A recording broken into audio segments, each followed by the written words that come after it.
Hi folks, sorry I'm a wee bit late getting this up for you today. I was in a meeting that ran over a little bit, but I'll just try and be quite quick here. So if you're having a wee go at doing something for your learning today at home, because you're not in, one of the things that we didn't really get a chance to look at earlier on, but when we were just starting to do our preliminary sketching, was doing pictorials. We did a little bit, but not an awful lot. So what I thought I'd ask you to do is, all you need here is a pencil or a pen and a bit of paper, is practice a couple of different pictorial drawing methods, which I'll just really quickly demonstrate. And they're going to be isometric, okay, oblique,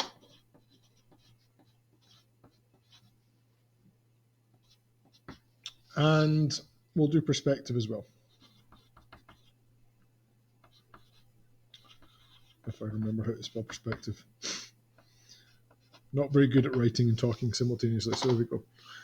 So we'll start with the basic block and then just remind you how we can then, I guess, complicate that, add features and so on to it. So the key thing to remember about an isometric drawing, first of all, is that an isometric drawing shows the object from its corner closest to us, and then approximately 30 degrees in both directions, we have the lines that show its length and its breadth, as it were. So in our case here, we want about 30 degrees. And remember, 30 degrees is about a third of the way between horizontal and vertical. So having done those first three lines, we can then decide how tall it is. And the key thing is to keep these lines parallel. So we're going to try that in this direction as well. How long it needs to be. So let's maybe make it kind of a bit longer in this direction. So use these lines to indicate that. And then for the top, we're going to just do two diagonal lines that are again parallel to the existing lines we already have. And we've then got our isometric block. To make that more complex, remember we can just add other details. So say we wanted a kind of a U-shaped cutaway here. We can sketch the shape of that cutaway on this front face. And then if we wanted it to have a kind of a curve at the bottom, we give ourselves a guideline, and then think about how we get a radius here and here that match. So if we do a wee guideline here to divide that into a couple of squares, that helps us just proportion out where the curve is going to go. So we've got a little curve here that represents that kind of U shape. And then along the top of the box, we can simply draw these lines back to represent where these edges go. And then down the inside, we'd show an edge there to show where that kind of cut goes down. And you can, if you then want, outline it to make it a bit clearer so that your guidelines are less prominent, make it more visible. So that's an isometric drawing.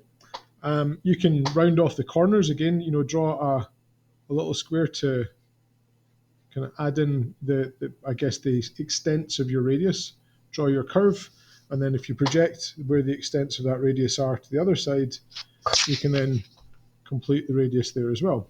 So you can have a bit of fun playing around with this and kind of making more complex shapes.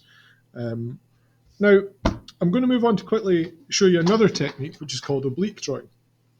An oblique drawing is where we draw something, but we actually draw it from the front straight on. So if we're drawing a similar sort of shape here, we're going to just draw it from the front straight on. So maybe looking at that surface there. So we just start by drawing it almost like we would as an orthographic. In this case, we'll do our kind of U shape. So we got divide that up so that we can kind of position our curves. There we go. Let's do this quite quickly. Okay, so that's our kind of shape from the front there. And maybe zoom in a little bit. And what we do with an oblique drawing is that we draw these lines back here about 45 degrees. And so we take a line back everywhere we have a corner where there'd be an edge going back the way. And in oblique drawing, we would normally measure these, and there's cabinet and cavalier obliques where we either half or don't half the dimensions. But because this is a sketch, we don't need to worry about that. We can just use our estimation to draw it so it looks about right. So this is an oblique drawing. Now, oblique drawings are good for showing objects, particularly that have a curve or a circle at the front, because we can essentially draw that curve or circle as we would see it, rather than it being at a kind of a slightly diagonal. And again here, that line there, where the radius meets the edge, we would take that back so we know where the curve starts when it hits this back edge here. So we can add in that little bit of the curve at the back there. So that's an oblique drawing.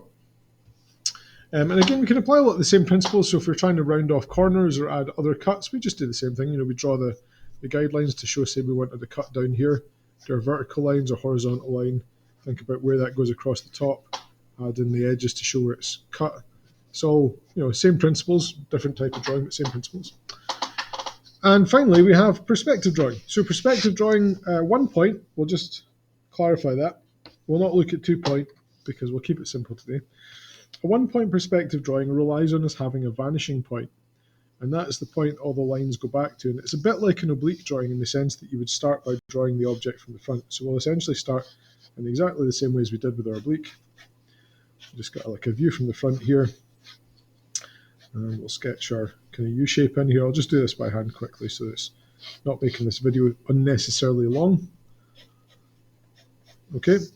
And what we then do is we take from each of the corners, just like we did here where we have a line going back from each of the corners, instead of those lines going back at a specific angle, what happens is they go back to our vanishing point.